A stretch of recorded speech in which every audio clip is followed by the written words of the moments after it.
Esther, and I did give it a title finally, Whom the King Delights to Honor. But I've been trying to pick phrases that describe the people that we've been studying, and I've got one. I think Haman is the only one I don't have a title for yet. But anyway, this is one of the phrases that stuck out that describe Mordecai. And that's who we're studying tonight, Mordecai. So when we look at this lesson, we have to begin by asking, who is Mordecai?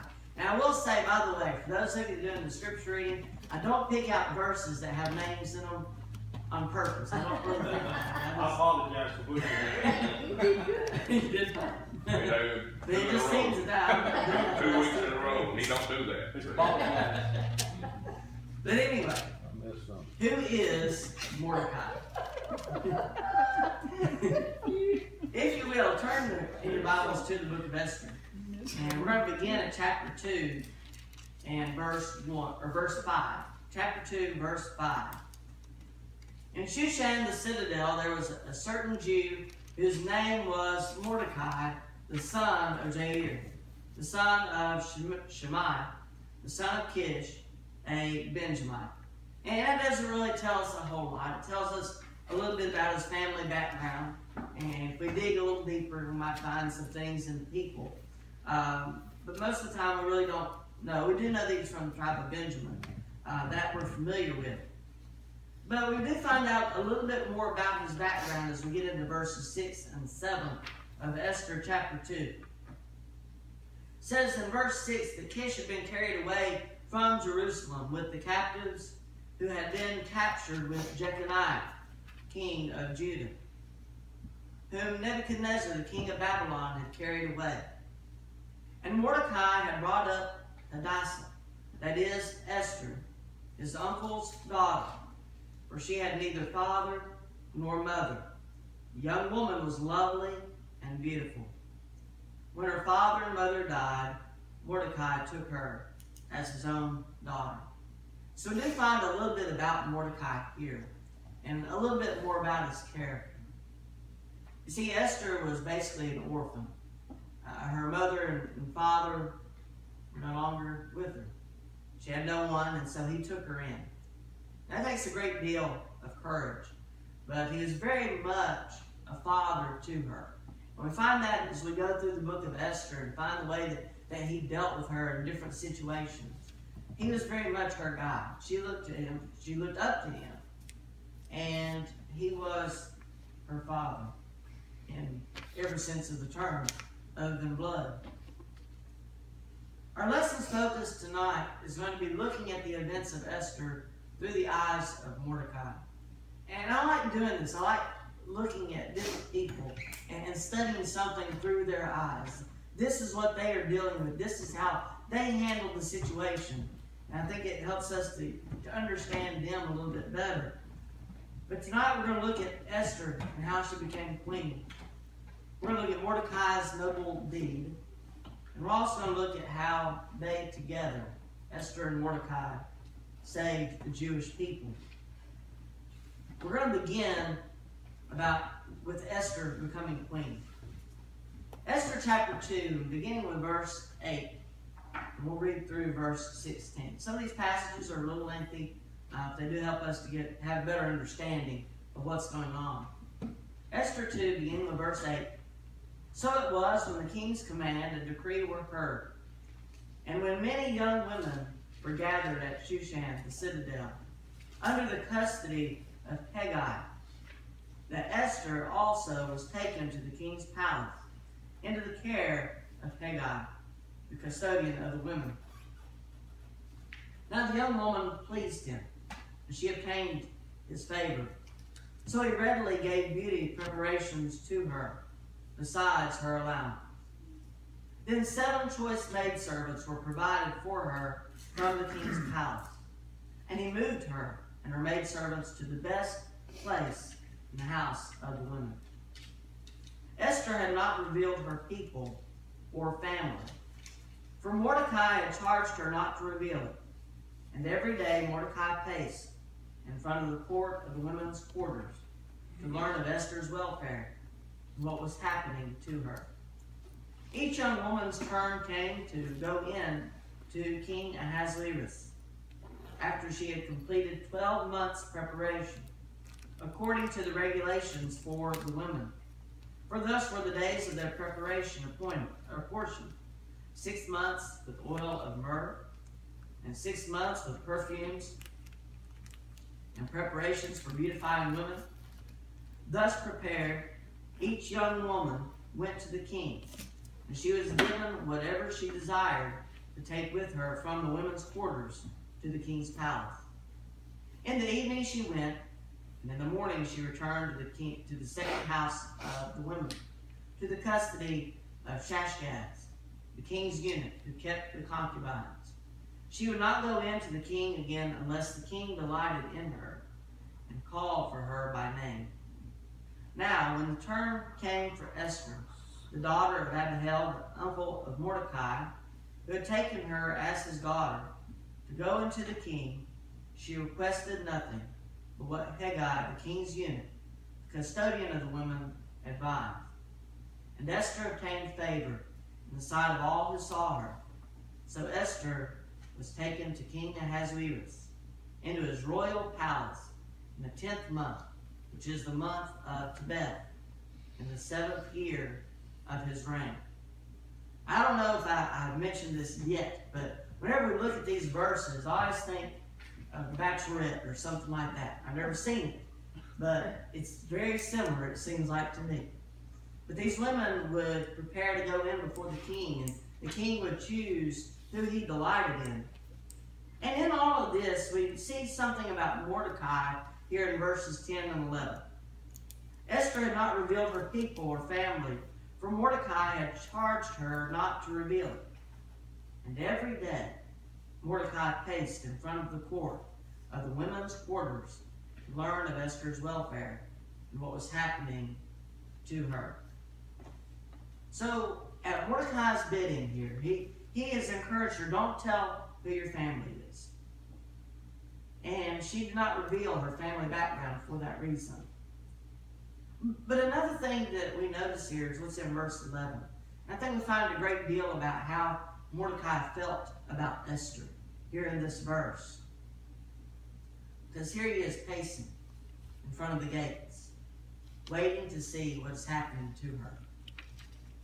Doesn't that sound like an anxious father?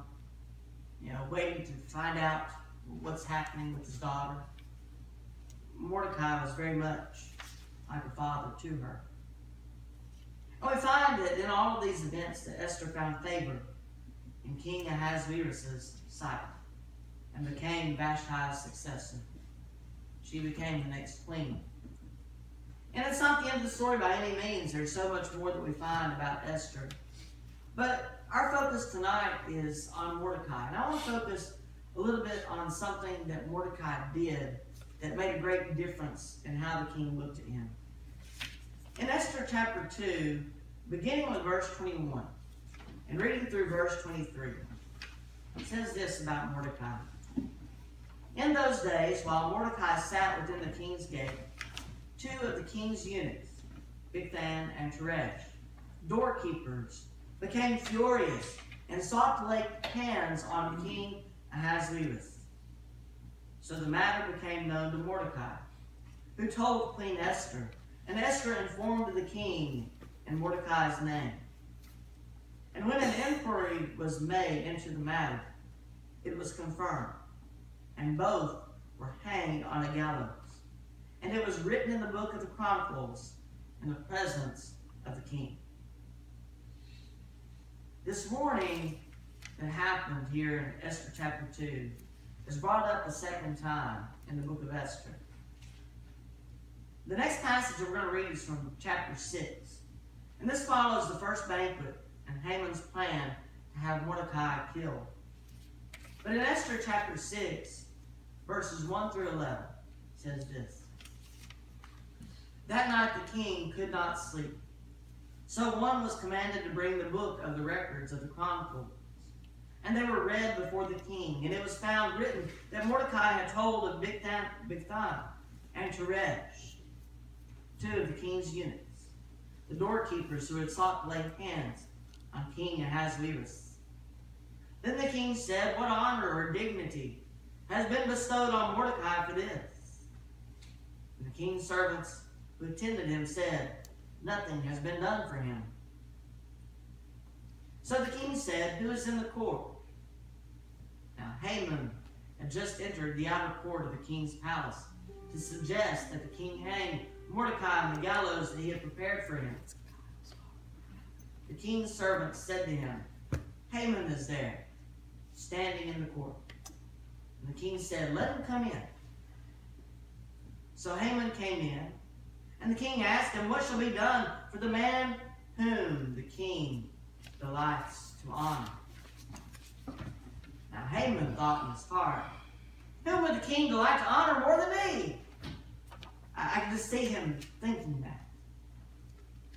Verse 7, and Haman answered the king, "For the man whom the king delights to honor, let a royal robe be brought which the king has worn, and a horse on which the king has ridden, which has a royal crest placed on its head. Then let this robe and horse be delivered to the hand of one of the king's most noble princes, that he may array the man whom the king delights to honor. Then parade him on horseback through the city square, and proclaim before him, 'Thus shall it be done to the man whom the king delights to honor.'" And the king said to Haman, "Hurry, take the robe and the horse, as you have suggested, and do so for Mordecai the Jew, who sits within the king's gate. Leave nothing undone of all that you have spoken."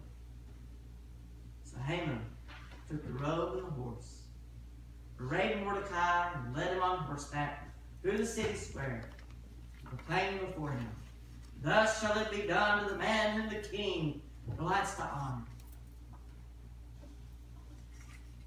We'll look more at Haman's view when we get to the lesson on Haman. But Mordecai here did something great. He did something very noble. He had warned the king of two men that had sought his life, and nothing had been done to honor him. And when the king thought of this, whenever the books were read to him, what has been done to Mordecai for this great thing that he has done? No, nothing. Really.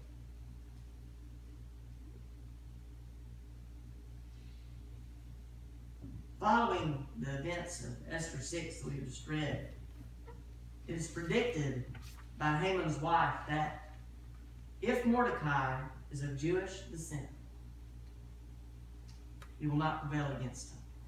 Haman will not prevail against Mordecai, no matter what he does.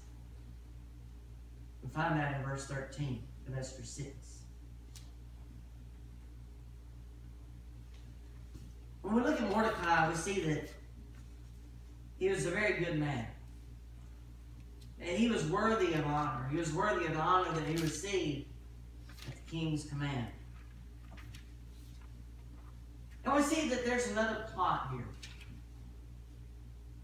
The plot to kill the Jews. Let's go back to Esther chapter 3 and look at verses 1 through 6. Esther chapter 3, verses 1 through 6. After these things, King Ahasuerus promoted Haman, the son of Hammedatha the Agagite, and advanced him and set his seat above all the princes who were with him. And all the king's servants who were within the king's gate bowed and paid homage to Haman, for so the king had commanded concerning him. But Mordecai would not bow or pay homage. And the king's servants who were within the gates said to Mordecai, "Why do you transgress the king's command?" Now it happened when they spoke to him daily, and he would not listen to them, that they told it to Haman to see whether Mordecai's words would stand. For Mordecai had told them that he was a Jew. Verse 5, when Haman saw that Mordecai did not bow or pay homage, Haman was filled with wrath. But he disdained to lay hands on Mordecai alone. They had told him of the people of Mordecai. Instead, Haman sought to destroy all the Jews who were throughout the whole kingdom of Ahasuerus. the people of Mordecai. So we read here of Haman's disdain for Mordecai, his plot to destroy the Jews because of one that would not bow down to him. Now, he couldn't get away with just taking care of Mordecai, getting rid of him. He had to get rid of the whole people. And so a plot was made in order to do so. The plot is revealed to the king by Haman with a positive twist, so it sounds good. And after all of this, there's a decree that is made to destroy the people that do not keep the king's laws. Esther 3 and verse 8. And we skip down to Esther chapter 4 and look at verses 1 through 9. Esther 4, beginning with verse 1. When Mordecai learned all that had happened, he tore his clothes and put on sackcloth and ashes and went out into the midst of the city. He cried out with a loud and bitter cry. He went as far as the front of the king's gate, for no one might enter the king's gate clothed with sackcloth. And in every province where the king's command and decree arrived, there was great mourning among the Jews with fasting, weeping, and wailing, and many lay in sackcloth and ashes. So Esther's maids and eunuchs came and told her, and the queen was deeply distressed. Then she sent garments to clothe Mordecai and take his sackcloth away from him, but he would not accept them. And Esther called Hathach, one of the king's eunuchs, whom he had appointed to attend her. And she gave him a command concerning Mordecai, to learn what and why this was. So Hathach went out to Mordecai in the city square that was in front of the king's gate. And Mordecai told him all that had happened to him, the sum of money that Haman had promised to pay into the king's treasuries to destroy the Jews. He also gave him a copy of the written decree for their destruction, which was given at Shushan, that he might show it to Esther and explain it to her, and that he might command her to go into the king to make supplication to him and plead before him for her people. So Hathach returned and told Esther the words of Mordecai.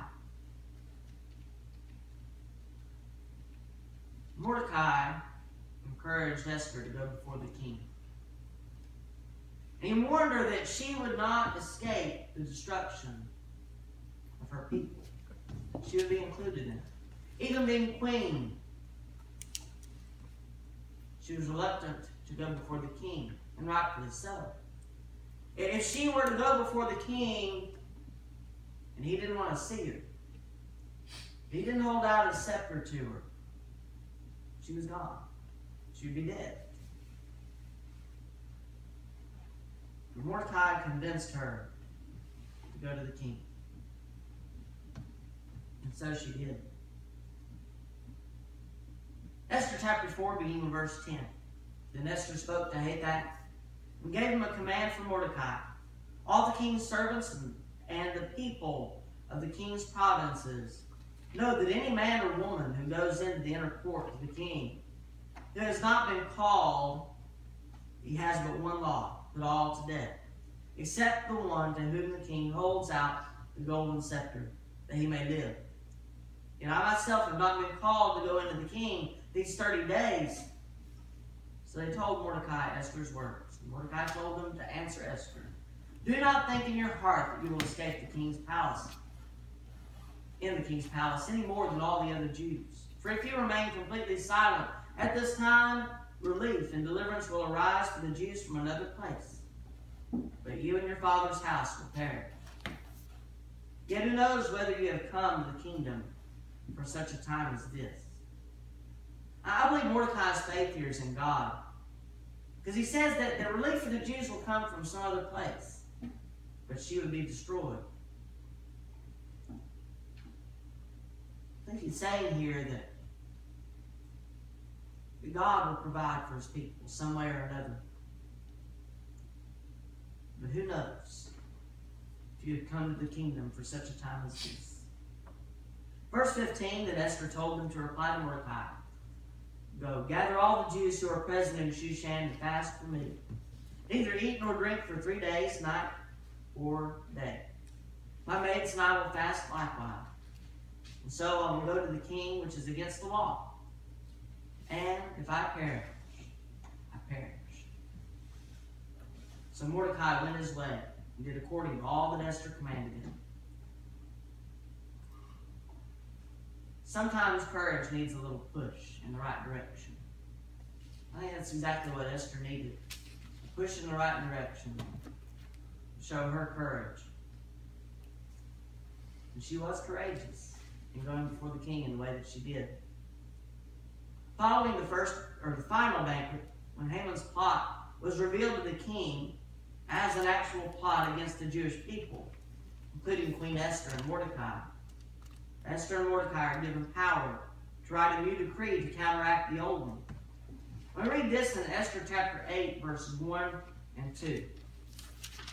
Esther 8, beginning with verse 1. On that day, King Ahasuerus gave Queen Esther the house of Haman, the enemy of the Jews. And Mordecai came before the king, for Esther had told how he was related to her. So the king took off his signet ring, which he had taken from Haman, and gave it to Mordecai. And Esther appointed Mordecai over the house of Haman. We find out the conclusion of the story. And there's more to the book, but this is the conclusion of what we're reading here. Esther 8, beginning with verse 15. So Mordecai went out from the presence of the king in royal apparel of blue and white, with a great crown of gold and a garment of fine linen and purple. And the city of Shushan rejoiced and was glad. The Jews had light and gladness, joy and honor. And in every province and city, wherever the king's command and decree came, the Jews had joy and gladness, a feast and a holiday. Then many of the people of the land became Jews, because fear of the Jews fell upon them. We see that Mordecai was richly blessed for his courage, for the things that he had exhibited in this great tribe of the Jewish people. We can learn a lot from Mordecai, and that's what I want to look at in the rest of our lesson tonight. Some of the characteristics that we find in him, I hope that we find in ourselves. First of all, persistence and uncompromising attitude. No matter what the decree, Mordecai refused to bow down to Haman. Going back to the 10 Commandments, in Exodus chapter 20, beginning with verse 3. It says, "You shall have no other gods before me. You shall not make for yourself a carved image, any likeness of anything that is in heaven above, or that is in the earth beneath, or that is in the water under the earth. You shall not bow down to them, nor serve them, for I, the Lord your God, am a jealous God, visiting the iniquity of the fathers on the children to the third and fourth generations of those who hate me, but showing mercy to thousands, those who love me and keep my commandments." See, by law, Mordecai had no right to bow before Haman. No matter how much the king had exalted him, Mordecai had no right to bow before him. And he knew that.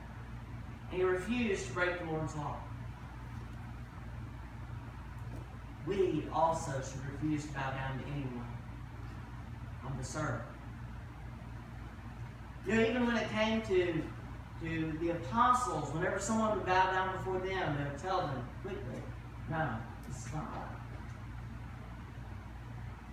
We're not to bow down before anyone, before any idols, anything created. God is our Lord. He alone is worthy.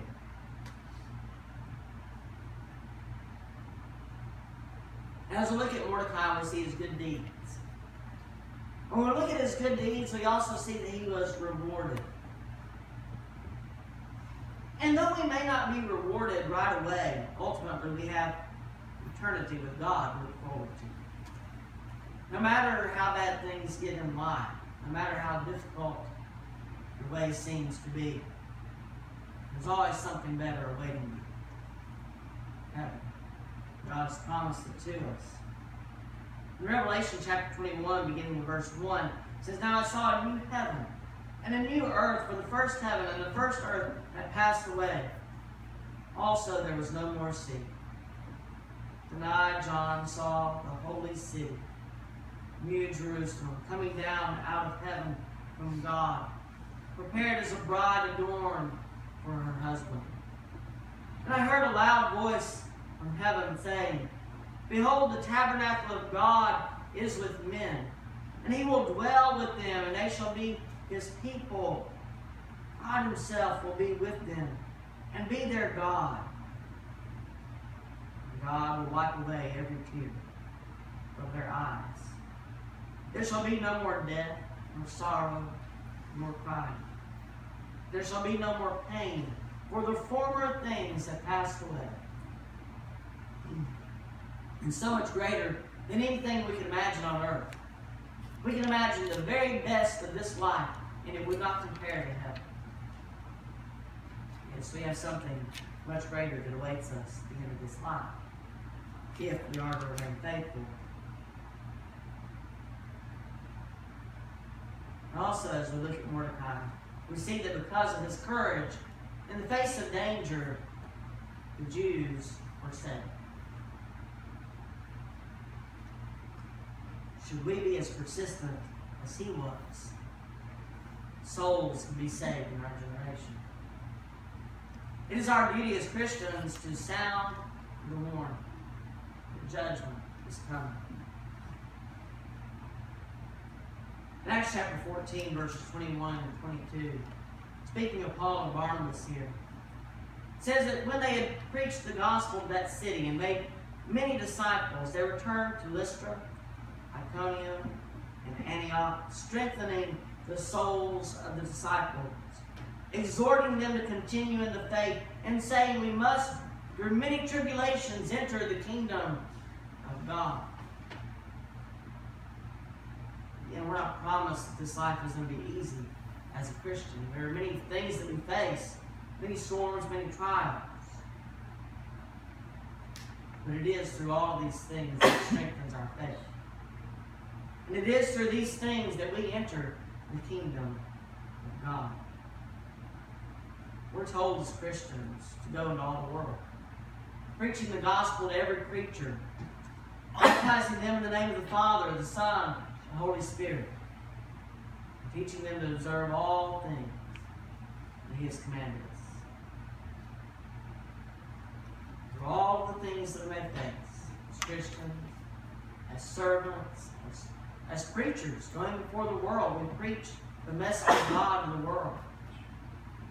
In all of these things, we're encouraged. Lo, I'm with you always, even to the end of the age, and to the end of the world. Matthew 28, verses 18 through 20. And so, we have a duty. Like Mordecai sounded the warning for the Jews, we sound the warning for the people today. The judgment is coming. And we must be ready to face that judgment. We must face it as Christians. Otherwise, we will be lost. If you're a Christian, then you have nothing to fear.